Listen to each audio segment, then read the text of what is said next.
Après la Révolution, le tourisme a connu un arrêt complet.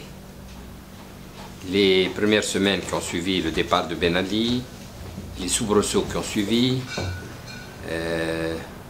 la mise en place des structures de transition, a amené un véritable arrêt du mouvement touristique. Il faut dire que le repli, si je puis dire, s'est fait en bon ordre et que les 40 à 50 000 touristes qui se trouvaient en Tunisie le 15 janvier ont pu repartir sans aucune difficulté, qu'ils n'ont jamais été inquiétés, que tout cela s'est passé très bien. Et nous sommes restés dans une situation un peu d'attentisme.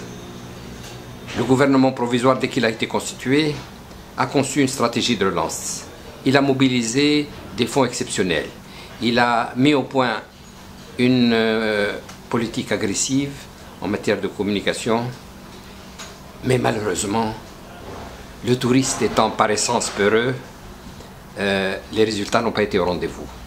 Jusqu'à un certain point, puisque à la fin septembre, nous disons que la saison sur les 9 mois est à peu près la moitié de la saison de l'an dernier, tant du point de vue des entrées que des nuitées, que des recettes en devises.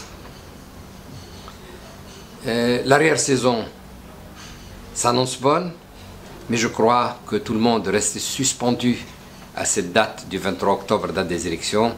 J'espère que tout se passera bien et dès l'installation du nouveau gouvernement, je pense qu'il faut s'attendre à une reprise pour les fêtes de fin d'année et surtout espérer que tout sera mis en place pour un rattrapage au cours de l'année 2012. Le tourisme occupe un tel poids dans l'économie et dans la société tunisienne. Il a incontestablement montré ses limites, mais ce ne sont pas les limites du tourisme qu'il a montré, c'est les limites du modèle qu'a adopté la Tunisie. Ça a montré les limites de l'incurie, les limites de l'incapacité à prévoir, de l'incapacité de réformer.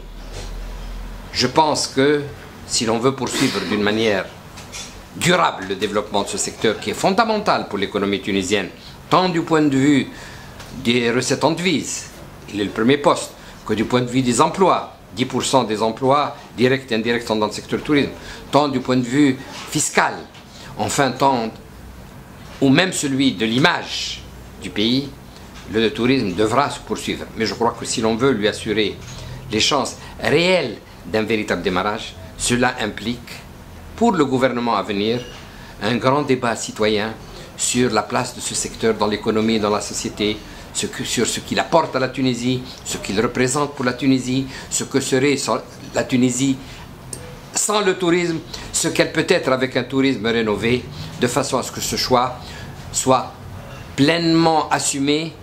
Et en cette phase de démocratie, la poursuite du développement de ce secteur ne doit pas être l'affaire uniquement du gouvernement ou des techniciens, mais celui d'un choix librement assumé et soutenu par l'ensemble du peuple tunisien.